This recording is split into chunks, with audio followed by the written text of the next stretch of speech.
The voice stepped off the stage and was gone. Minutes earlier, Chris Cornell was still singing, still powerful, still alive inside the sound. No collapse, no farewell, no warning anyone could point to afterward. The crowd cheered, the lights went out, the night continued. By morning, the voice that defined a generation no longer existed. How does someone survive the stage and disappear the moment he leaves it? A man strong enough to command thousands, unable to survive the hours after they went home. That contradiction is where this story truly begins. Just hours earlier, Chris Cornell stood under stage lights, fully in control. His voice did not shake. His body did not give out. Nothing about that performance suggested a goodbye. The show ended. Applause rose. The crowd left believing they had witnessed another ordinary night. They didn't know the danger wasn't on the stage. It was waiting after the noise stopped, behind a closed hotel door. There was no audience left to impress. No lights, no adrenaline, only silence, the kind that arrives when everything finally goes quiet. By morning, the voice that had carried decades of pressure was gone. There was no public warning to replay, no final message to decode, no single explanation that made the timeline feel reasonable. That is what turned this night into an open wound. Not just a loss, but the speed of it. The way control seemed to vanish in a matter of hours. How does someone survive addiction, recovery, fame, and relapse, yet break in the narrow space between applause and sleep? And if this moment wasn't sudden at all, how long had it been building, silently, while the world was still listening? Before the world knew his voice, there was silence, not the peaceful kind, but the kind that presses inward. Chris Cornell grew up in Seattle, in a home that slowly fractured without ever fully breaking. His parents divorced when he was young. The separation didn't explode. It lingered, and for a child, lingering damage can be worse than sudden loss. He was quiet, withdrawn, uncomfortable in rooms full of people. Teachers noticed it. Family noticed it. But no one had the language for what he was experiencing. Depression, anxiety, isolation. These words were not part of childhood conversations then. So what he felt remained unnamed. And unnamed pain has a way of turning inward. By his early teens, the silence had become heavy enough to shape his days. He withdrew from school, pulled back from friends. The world outside felt overwhelming, unpredictable, unsafe. Music arrived not as a dream, but as a refuge. He didn't turn to sound because he wanted attention. He turned to it because sound gave him control. When he sang, the noise came from him, not at him. That mattered. In a life where emotions felt uncontrollable, music obeyed rules. Pitch, breath, timing. For the first time, he could decide how loud the world was. This was not talent discovering itself. This was survival learning a language. As he taught himself guitar and began experimenting with vocals, something unusual emerged. His voice didn't just project. It cut wide range, raw power, and an emotional edge that felt older than his age. But that power came from tension, not ease. Even in those early years, the pattern was forming. Intensity in expression, fragility in everything else. The more he found release in music, the more ordinary life felt unbearable. School remained distant. Social spaces felt hostile. Sound was safe. Silence was not. When he finally re-entered the world, band rehearsals, small performances, late nights, it looked like growth from the outside, but inside, the original struggle never left. Music didn't remove the darkness. It gave it a voice.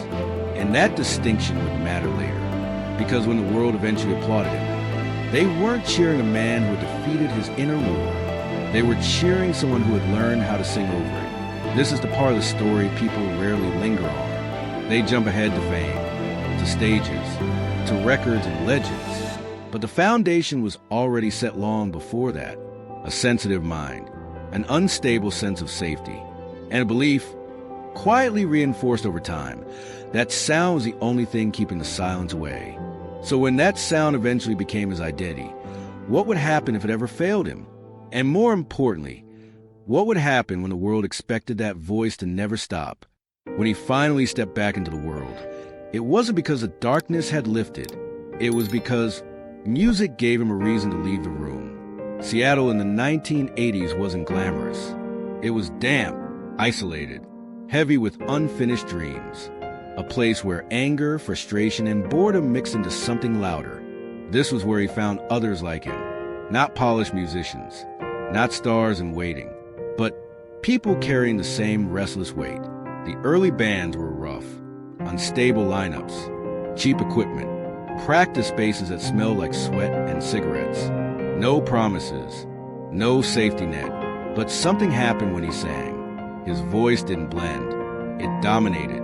Not because it was trained, it wasn't. Not because it was controlled, it often wasn't. But because it carried urgency. People noticed, not fame-level attention, just enough to create expectation. And expectation changes everything. As Soundgarden began to form, the sound took shape quickly, heavy, unpolished, different from the clean rock dominating the radio. The band didn't aim for mass appeal. They aimed for honesty, even when it hurt. That honesty became their signature, and his voice became the weapon that delivered it. But with recognition came pressure. At first, it was subtle. Play better, sing louder, be more intense. Then it grew. Tour schedules tightened. Rehearsals stretched late into the night. Every performance demanded not just skill, but emotional exposure. Night after night, he was expected to bleed on command. For someone whose voice came from tension, not ease, this was dangerous. Intensity could not be turned on and off without cost. Yet stopping wasn't an option. Momentum had started, and momentum doesn't ask how you're doing. As the Seattle scene gained national attention, everything accelerated. Journalists arrived, labels circled. Suddenly, a local sound was being framed as a movement, and he was placed at the center of it. From the outside, it looked like destiny. A shy kid finds his calling. A voice finds its audience. From the inside, it felt like losing control. Every song pulled something out of him. Every performance demanded access to emotions he didn't know how to protect.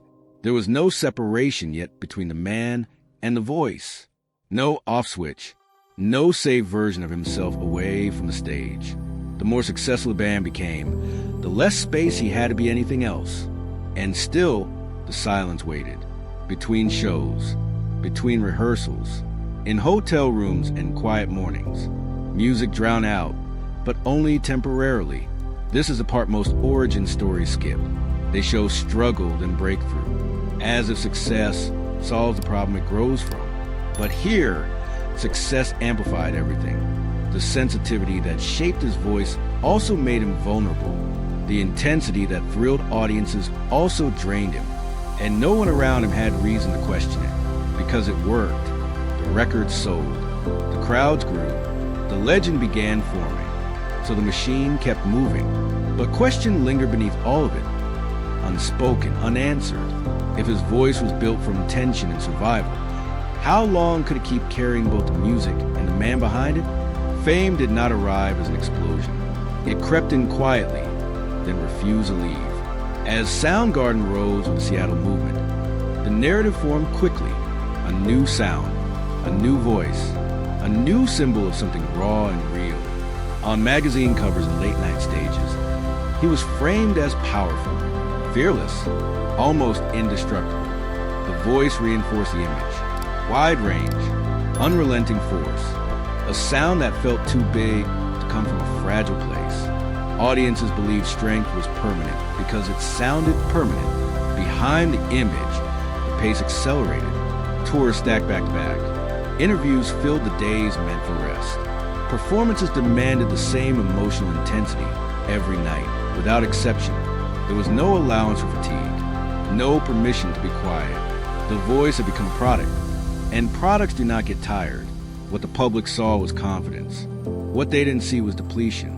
The pressure wasn't just physical, it was psychological. Every show required him to access the same emotional depth, pain, rage, longing, and delivered on cue. For someone whose music came from unresolved places, that meant reopening wounds repeatedly.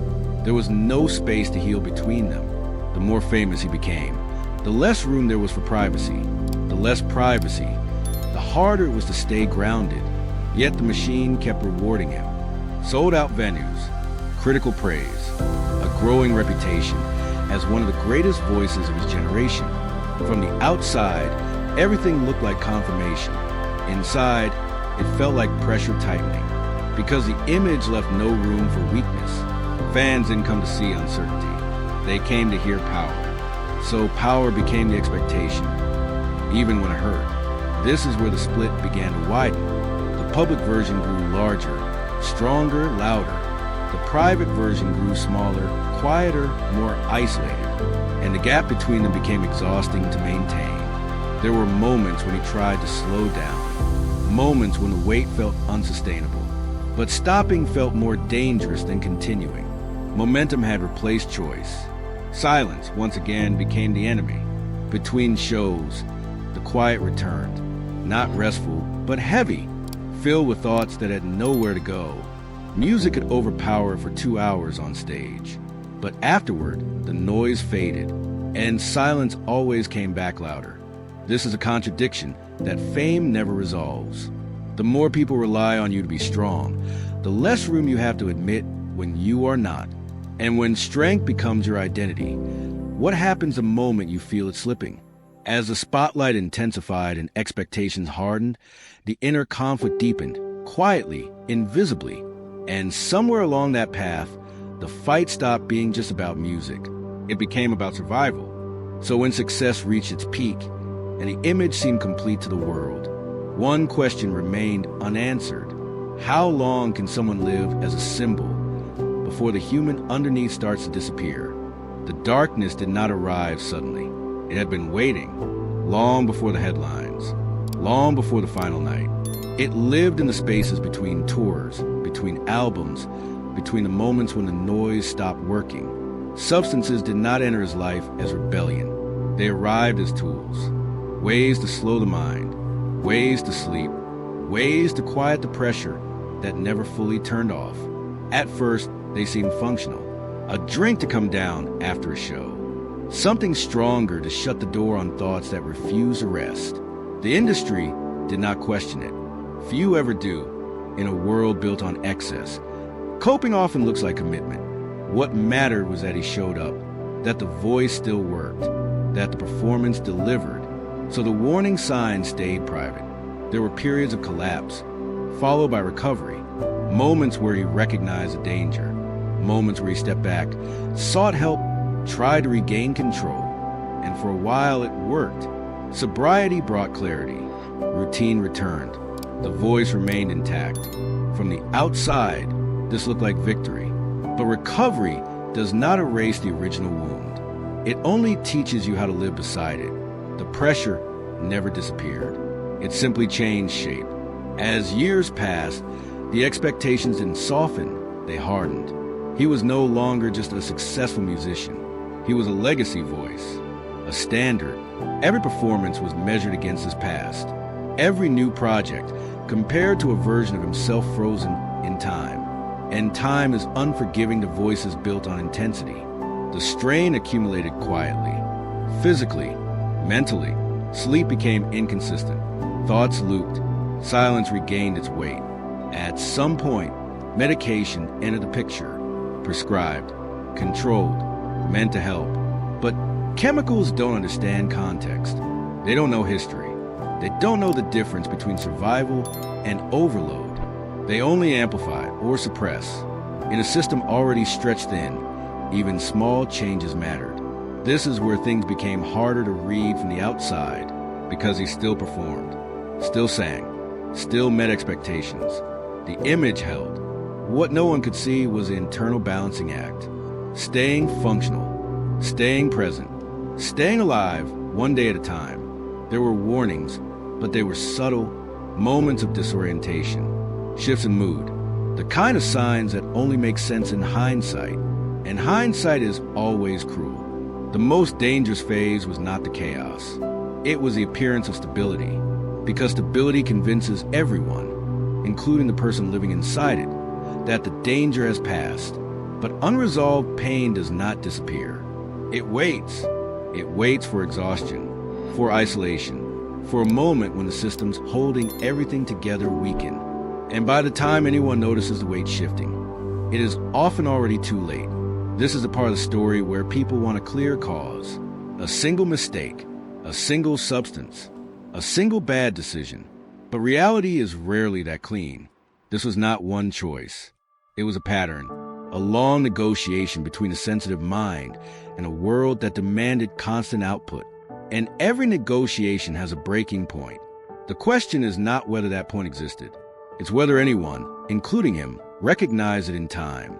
The final phase did not look dramatic. That is what made it lethal. From the outside, life appeared stable. Tours continued. Projects moved forward. Schedules were kept.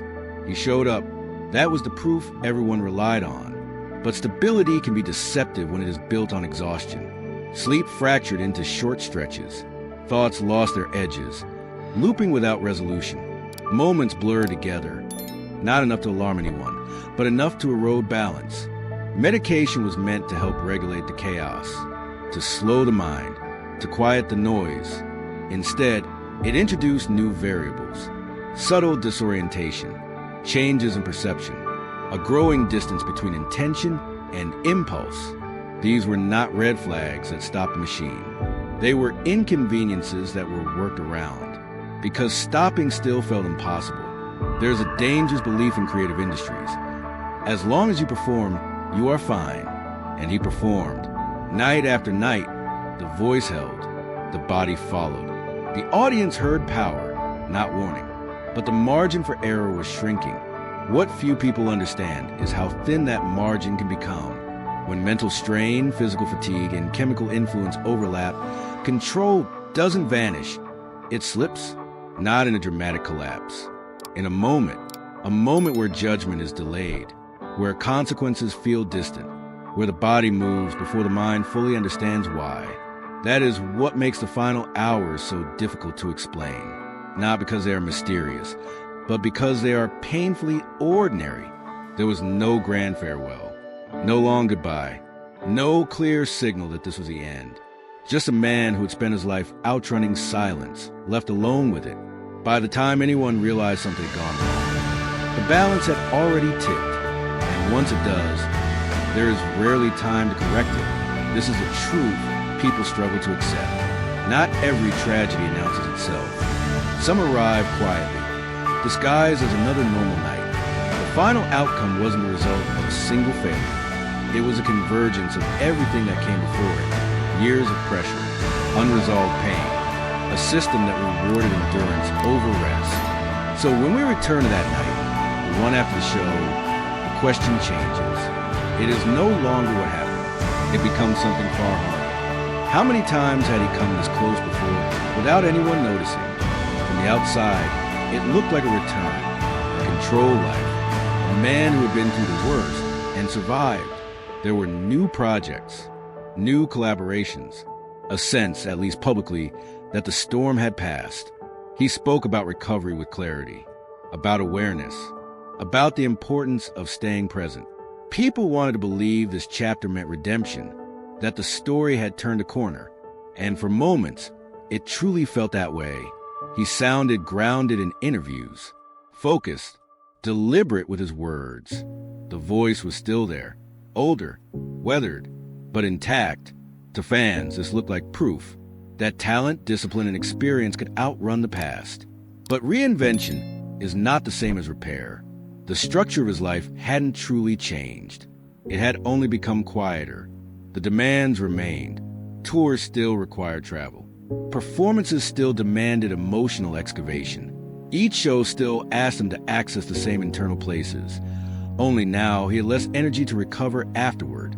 There's a difference between standing again and standing on something stable. What he built in these later years looked solid from afar, but it rested on the same fragile foundation. Responsibility increased. Expectations sharpened.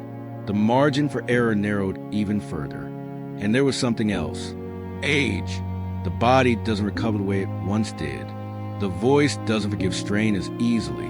Fatigue accumulates faster and lasts longer. The pressure became quieter, but heavier. Instead of chaos, there was vigilance. Instead of collapse, constant management. Living like that requires constant strength. And constant strength is not sustainable. This is where the idea of comeback becomes dangerous, because it suggests the battle is over. In reality, the battle had simply changed shape. He wasn't falling apart. He was holding together. And holding together can be just as exhausting.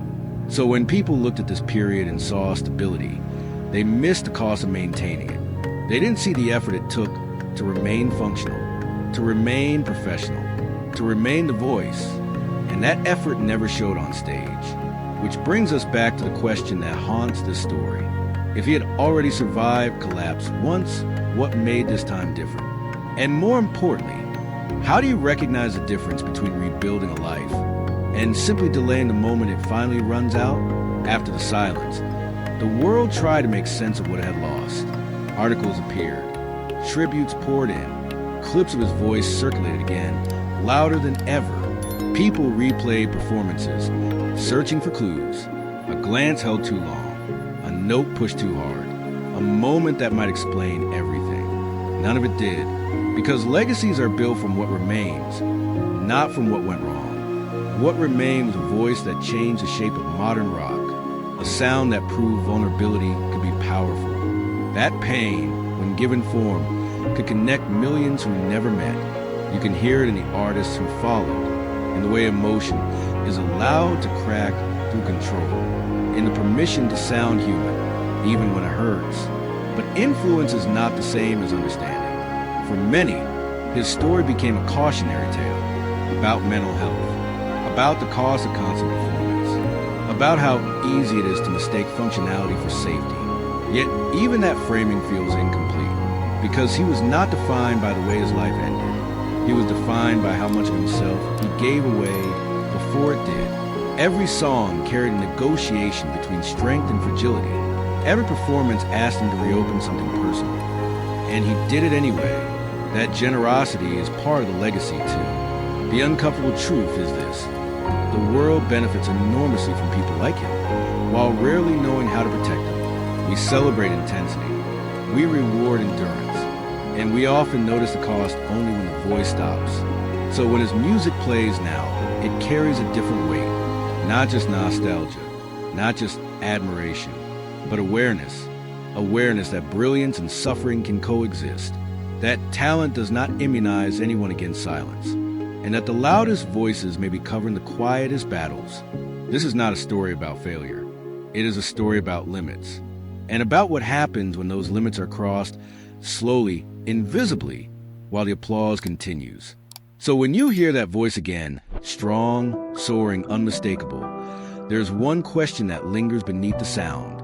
How many people around us are still performing long after they've run out of strength to do it safely? When the voice stopped, the world filled the silence with noise. Headlines, opinions, explanations that try to turn something human into something simple. But silence does not ask to be solved. It asks to be understood. Chris Cornell was never just a voice. He was a place where pain and beauty met, and learned how to coexist. A man who turned inner pressure into sound so others wouldn't feel alone with theirs. What makes his story linger is not the way it ended. It's how long he carried the weight before it did.